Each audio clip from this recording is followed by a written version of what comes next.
आपको कुछ बहुत बड़ी बड़ी बातें बताना चाहते हैं जो जनता से छुपी हुई हैं। पहली बार मुझे मालूम है ये आज का भाषण प्रधानमंत्री सुनेंगे, सोनिया गांधी जी सुनेंगी, सारे भ्रष्ट मंत्री सुनेंगे, सबको पता है विश्व बंधु गुप्ता क्या है।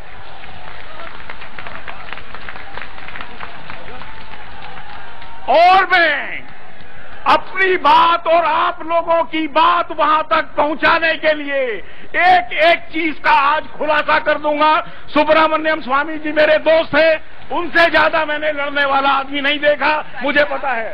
सुनिए, हम लड़ेंगे, मरेंगे। अब आपको मैं कहानी बताता हूं, ध्यान से सुनिए। इस देश के साथ धोखा कैसे दिया गया पिछले 6 सालों में, आराम से सुनिए। ये ऐसी कहानी है जो आपको सुनकर आपको चौंका देगी। हाँ जी, मैं प्रणब मुखर्जी से मिला जो भारत के वित्त मंत्री हैं। मैंने कहा, योर एक्सीलेंसी मिनिस्टर साहब, हमारा स्विट्जरलैंड में 70 लाख करोड़ हमारे लोगों का पैसा पड़ा हुआ है, आप उसको लाने के लिए कानून क्यों नहीं लाते?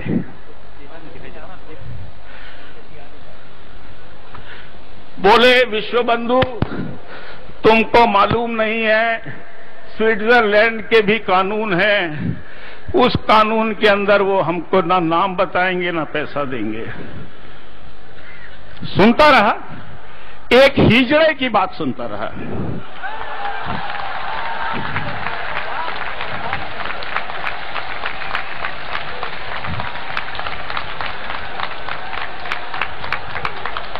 एक हिजड़े की बात सुनता रहा।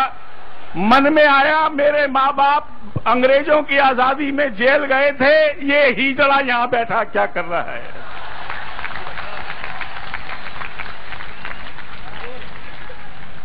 ना वो सिर्फ हिजड़ा है, वो झूठा है। हर बार पार्लियामेंट में झूठ बोलता है, हम बताएंगे। अब आपको मैं स्विट्जरलैंड का बता दूं। स्विट्जरलैंड की कुल आबादी 66,80,000 है। सुना आपने? नई दिल्ली और साउथ दिल्ली की आजादी 66,80,000 है। अगर 66,80,000 हिंदुस्तानी स्विट्जरलैंड पर जाकर कब्जा कर लेगा, मुझे मालूम है हम कब्जा कर लेंगे। अरे 120 करोड़ के देश के नेताओं, तुमको आज 66,20,000 का वो चोर मुल्क, सारे यूरोप के अंदर 18 साल की लड़की को वेश्यावृत्ति का करने का अधिकार दिया गया है। स्विट्जरलैंड यूरोप का अकेला देश है जहां पे 16 साल की लड़की से वेश्यावृत्ति कराई जाती है। स्विट्जरलैंड वो देश है जहां पर, अच्छा और सुनिए, मैं आपको और कुछ फैक्ट्स बताता हूं आपको। 2005 में, स्वामी जी आप सुनिए, आप इकोनॉमिस्ट हैं, सुनिए। 2005 में जिन बैंकर्स ने, स्विस बैंकर्स एसोसिएशन ने एक चिट्ठी लिखी सरकार को कि हम आपके देश में आना चाहते हैं। 2007 में वही बैंकर्स जिनके पास 70 लाख करोड़ रखा हुआ है, वो दिल्ली आए, उनकी फोटोएं हैं हमारे पास। उन्होंने कहा हमको हिंदुस्तान में स्विट्जरलैंड के बैंक खोलने दिए जाएं, हमको स्विट्जरलैंड का दुनिया में लूटा हुआ पैसा बंबई की स्टॉक मार्केट में लगाने दिया जाए। शर्म की बात है। चिदम्बरम साहब से मैं जवाब मांगता हूं, 2007 में स्विस बैंक्स को आजादी दी गई भारत के स्टॉक मार्केट्स पे सबका खेलने की। 2005 में भारत में 4 स्विट्जरलैंड के बैंक खोले गए और 8 इटली के बैंक खोले गए। ये वो इटली के बैंक हैं जिनमें घाटा हो रहा है, जिसको वहां का माफिया चलाता है। इससे आगे जाने की मुझे जरूरत नहीं है। जैसे बाबा जी ने बोला, मैंने बाबा जी को मैंने ही लिस्ट दी थी 8 बैंकों की। अगर बहन मेरी सोनिया जी अगर देश को लूटने आई हो तो लाल किले से ऐलान कर दो ऐलान। अगर हम में देश का खून है तो हम जीत लेंगे, और अगर तुम में इटली का खून होने का तुम में गर्व है तो तुम जीत जाना।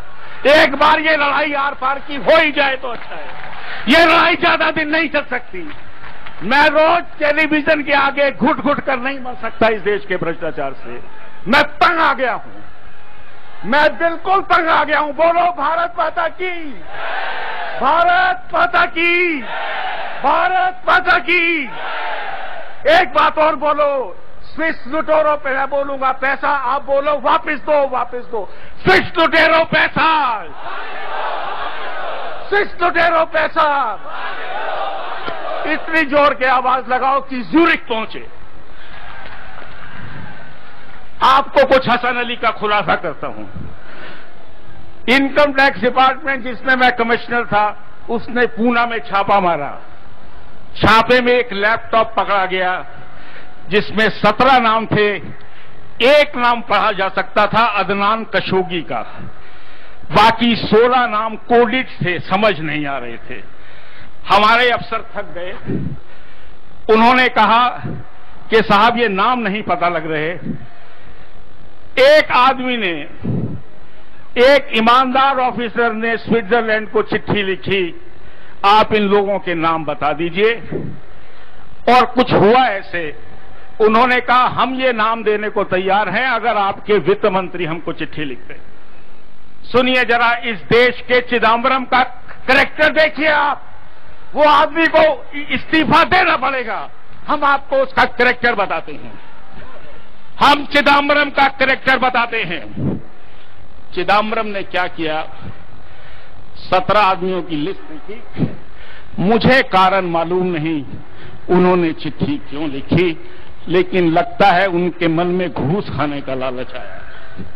उन्होंने कहा ये 50,000 करोड़ की मोटी मोटी बिल्लियां आ गई हैं, नाम आऊंगा, इनका ब्लैकमेल करूंगा और घूस खाऊंगा।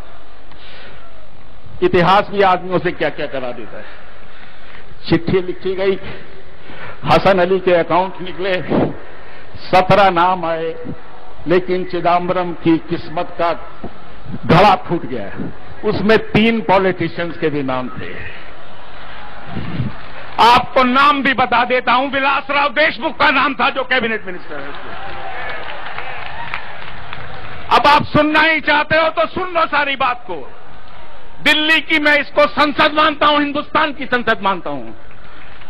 विलासराव देशमुख का नाम था। और उसके बाद वो घोड़े बेचने वाला आदमी जिसने 70 जिसके करीब 70, ये करीब 50, कितने हुए साहब ये, $25 बिलियन, $20 बिलियन, 100 लाख करोड़ हो गया। 100 लाख करोड़ जिसने जमा कराया। फिर क्या हुआ, ये 3 साल पहले की बात है, आज भी हसन अली घूम रहा है। 3 आदमी। आज दूसरे का भी नाम सुन लो जो विलासराव देशमुख के साथ था, जो हसन अली को मिलने गया पूना में। उस आदमी का नाम है अहमद पटेल। सुन लो सोनिया गांधी जी, सुन लो।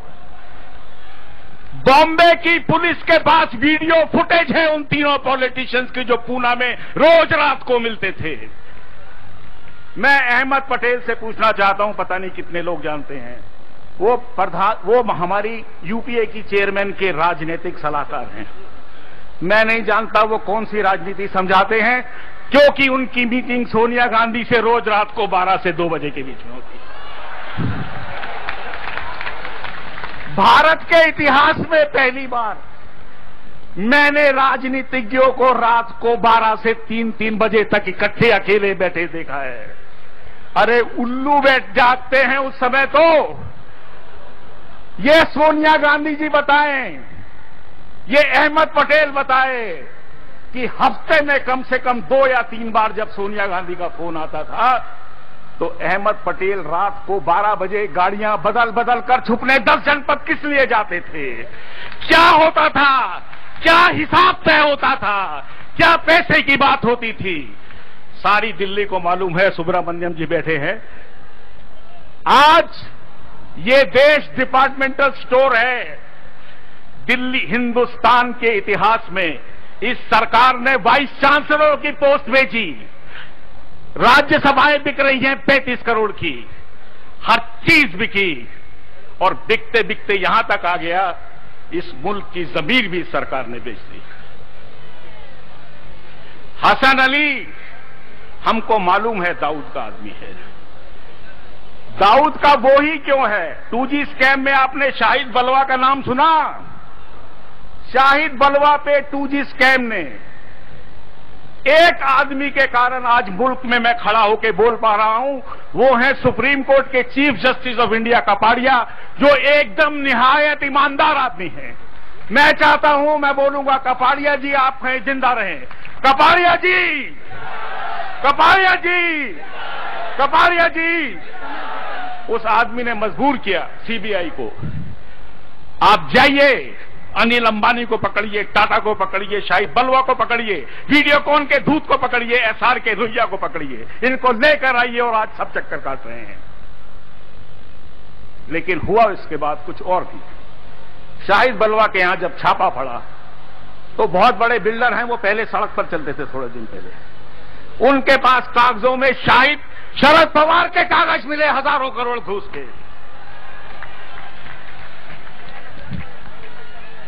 अनर्थ हुआ। मुझको यह समझ में नहीं आता कि इस देश की मंत्रिमंडल में कोई ईमानदार मंत्री है भी कि नहीं है। और आपको मैं आज एक बहुत बड़ी साधु संत लोग बैठे हैं, मैं आपको प्रणाम करता हूं, बाबा को प्रणाम करता हूं। आपको एक बात बताऊं, कुतरोची छुपे बैठे हैं स्वामी जी सुब्रमण्यम जी, उनका एक लड़का है मलिस्मा, MALISSMA, सारे कागजात मेरे पास हैं। मैं कोई बात बिगर कागजात की नहीं करता, मैं कमिश्नर रहा हूं, मैं कोई जरा सी बात भी नहीं करता। मलुस्मा, अब ये कुछ इटली में कुछ और तरह से बोल रहे हैं जो मुझे पढ़ने में आया। उस आदमी ने 2005 में अंडमान निकोबार में तेल की खुदाई का ठेका लिया, इस सरकार के अंदर लिया। जिस कुतरोची को ये आप स्वामी जी बोलते हैं, ढूंढो मलिस्मा को इटली की सबसे बड़ी racketeer company ENI limited India के नाम से खोला गया। कुतरोची के लड़के का दफ्तर मेरिडियन होटल के अंदर है। चल पड़ो, चलो वहीं तोड़ के तोड़ देते हैं उसको साले का।